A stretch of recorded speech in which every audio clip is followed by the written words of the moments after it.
যারা ছাত্রছাত্রী আছে তাদের আমি এখন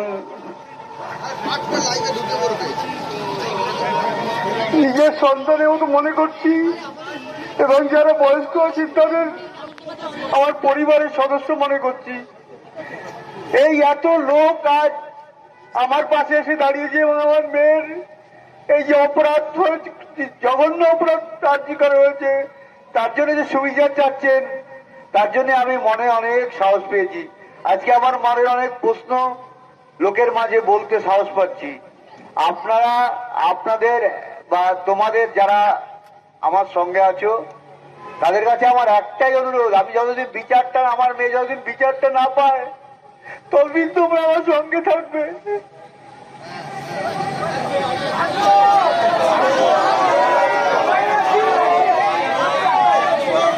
এখন যা পরিস্থিতি আমি দেখতে পাচ্ছি, বিচার আমরা অত সহজে পাবো না। বিচার হয়তো আমাদের ছিনিয়ে আনতে হবে, এবং সবার সহযোগিতা ছাড়া এটা সম্ভব নয়। আশা করি সবাই আমাকে সহযোগিতা করবে এবং আশ্বাস দিচ্ছেন, সেই জন্যই আমি মনের জোর পাচ্ছি এবং আজকে সব কথা বলার সাহসও পাচ্ছি। এই জন্য সবাইকে ধন্যবাদ দিয়ে ছোট করব না। আমরা, আমার মেয়ে চলে গেছে, আজকে খুবই শোকাহত। সত্যি একটা কথা বলতে গেলে মেয়ের সম্বন্ধে খুবই কষ্ট হচ্ছে। অনেক কষ্ট করে মেয়েটা আজকে এখানে এসেছিল এবং আমরাও এখানে মেয়েটাকে তো নিয়ে আসার জন্য যেটুকু পারি চেষ্টা করেছিলাম, কিন্তু একটা রাত্রে আরজি করে দুষ্কৃতীরা আমার মেয়েটার জীবনটা নষ্ট করে দিয়ে আমাদের ফ্যামিলিটা, পুরো পরিবারটাকে শেষ করে দিয়েছে। আজকে আপনারা পাশে দাঁড়িয়েছেন বলে একটা মনের শান্তি যে জাস্টিস আমরা পাবোই হয়তো। আমি কি বলবো, আমি ভাষাই হারিয়ে ফেলেছি।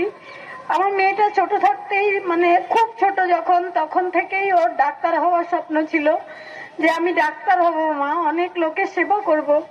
আর সেই সেবা করতে এসেই আমার মেয়েটা আরজি করে বলিদান হয়ে গেছে। একটা অন ডিউটি ডক্টর এভাবে নৃশংসভাবে চরম অত্যাচারিত হয়ে সে যখন মা করে কাঁদছিল, সেই কান্নাটা আমার প্রাণ রোজ ধ্বনিত হয় রোজ। এখন আমি ভাবি কত কষ্টে আমার মেয়ের প্রাণটা চলে গেছে। তবে এই যে সবাই আমার পাশে দাঁড়িয়েছেন, এই দেশে বিদেশে এই যে একটা সোচ্চার উঠেছে, বিচার চাই বিচার চাই, এটা আমাদের সব থেকে বড় বল। এই ছাড়া আর কোনো, মানে সরকার যেভাবে আমাদের, মানে পুলিশ প্রশাসন প্রথম থেকে আমাদের সব সময় অসহযোগিতা করেছে, তারা যদি একটু সহযোগিতা করত তাহলে হয়তো একটু হলেও আশা ভালো দেখতে পেতাম। একটা এত বড় ক্রাইম হওয়ার পরেও পুলিশ, এটা পুরো পুলিশ প্রশাসন থেকে সেটা ধামা চাপা দেওয়ার চেষ্টা হয়েছে প্রথম থেকেই যাতে সব প্রমাণ লোপাট করার চেষ্টা হয়েছে আমাদের।